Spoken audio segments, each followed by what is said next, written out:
Hello friends, मैं चंदन गुप्ता। आज जिस टॉपिक के बारे में हम बात करेंगे उस टॉपिक का नाम है ग्राइंडर।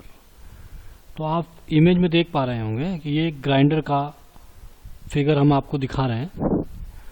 इसके ग्राइंडर्स का हम एक फिगर दिखा रहे हैं जिसमें आप यहाँ देखेंगे, यहाँ पर ये हमारी मोटर है जो दिखाई नहीं दे रही है। अभी बात करेंगे हम इस मोटर के बारे में भी। तो देख लीजिए मोटर के बारे में। इसके पहले पार्ट्स के बारे में हम बात कर लेते हैं। ये इसके पार्ट्स है। सबसे पहला पार्ट्स है मोटर, दूसरा ग्राइंडिंग स्टोन, तीसरा कंटेनर, चौथा पुली, फिर बेल्ट और फ्रेम और स्टैंड किसका बना होता है।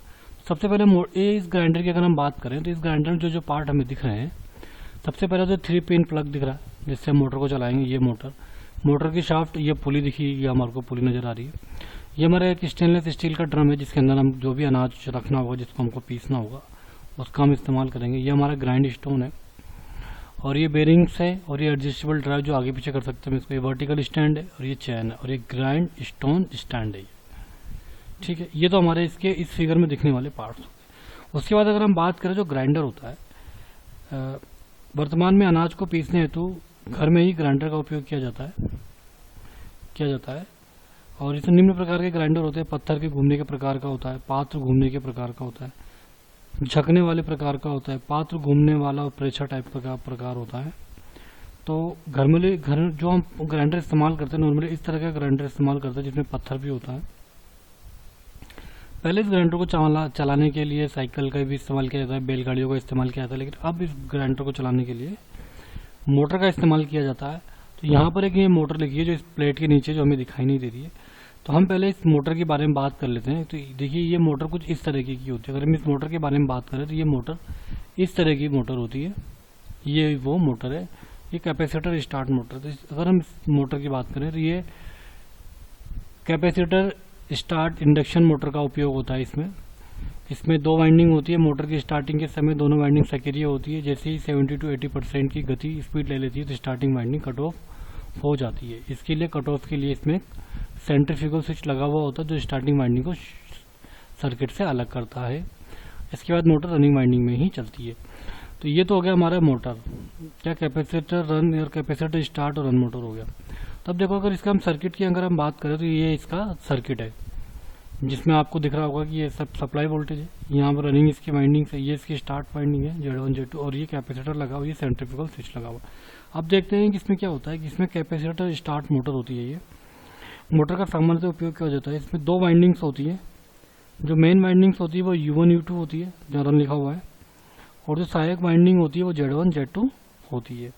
इसमें एक सेंट्रीफ्यूगल स्विच का प्रयोग किया जाता है जिससे 70 to 80% की गति पर सेंट्रीफ्यूगल स्विच वाइंडिंग के कनेक्शन को तोड़ देता है। जैसे मान लीजिए मोटर हमारी स्टार्ट हो गई है।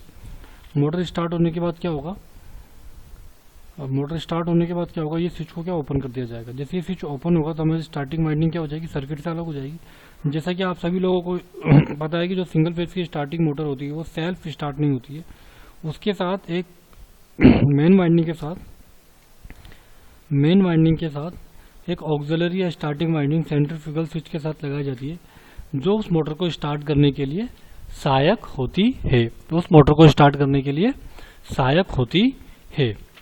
ठीक है, वही इसके अंदर दिखाया गया है इस मोटर के इसके अंदर। तो ये हो गया इसकी मोटर। ध्यान रखना सिंगल फेज की कैपेसिटर स्टार्ट मोटर इसमें इस्तेमाल की जाती है। ठीक है, और अगर हम बात करें पुली, जिसके अंदर अगर हम पुली की बात करें तो ये इसके पुली का डायग्राम है। और अगर हम पुली देखें कि डायग्राम में पुली कहाँ नजर आ रही है, तो इस डायग्राम में देखो आप पुली कहाँ नजर आ रही है, यहाँ पे नजर आ रही है, ये पुली है। ठीक है, जो ड्रम की गति सामान्यतः जो होती है, ड्रम की गति मोटर की गति से कम होती है। ड्रम वो उसको कह रहे हैं जो स्टेनलेस स्टील वाले पोर्शन की तरफ लगा हुआ है। 500 से 600 आरपीएम और मोटर की गति 1400 आरपीएम होती है। ड्रम की गति और मोटर की पुली का जो अनुपात होता है वो 1:3 होता है। इन दोनों के बीच वी बेल्ट का प्रयोग किया जाता है जो 36A और 36-9 मतलब ये नंबर्स हैं। A36 और A39 नंबर है। A36 और A39 नंबर की बेल्टों का हम इस्तेमाल करते हैं। देखो अगर इसके अंदर आप ध्यान से देखोगे तो ये डायरेक्शन ऑफ रोटेशन दिखा हुआ है। ये ड्राइव मतलब ये हमारा मोटर है। ठीक है, एक तरफ इसमें मोटर लगी होगी और एक तरफ बोली होगी। जिसमें लिखा ड्रम की गति मोटर की गति से कम होती है। तो ये मतलब ये तो ड्राइव है, मतलब ये तो मोटर है, और ये क्या है, जिधर हमारा पात्र लगा हुआ है स्टेनलेस स्टील का उस तरफ की तरफ ये होता है। ठीक है, ये तो क्या मोटर हो गई। ध्यान से देखा, मोटर तेज घूमेगी, लेकिन ये बड़ा है ना, जैसे मान लीजिए ये छोटा है, तो ये एक चक्कर घूमेगा तो ये तो आधा चक्कर ही घूमेगा ना। और रेशो क्या है, 1/3 का रेशो है। अगर ये 1 है तो ये 3 है। समझ पा रहे हैं मेरी बात आप?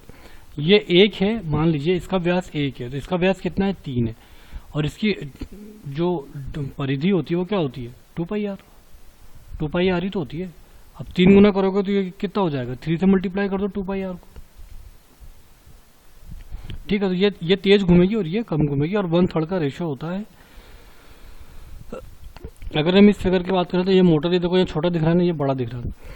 ये तेज घूमेगी तो ये कम घूमेगी, क्यों? क्योंकि अगर मान लीजिए इसकी परिधि 1 है और इसकी परिधि डायमीटर ज्यादा है, तो इसकी परिधि इससे ज्यादा ही होगी ना। तो ये तेज घूमेगा तो ये कम घूमेगा, क्यों? क्योंकि ये अगर मान लीजिए एक दूरी तय करेगा, एक चक्कर में एक दूरी तय करता, तो ये तो 1/3 दूरी तय करेगा। ये मान लीजिए 3 चक्कर काटता तो ये 1 चक्कर काटेगा। ठीक है ना।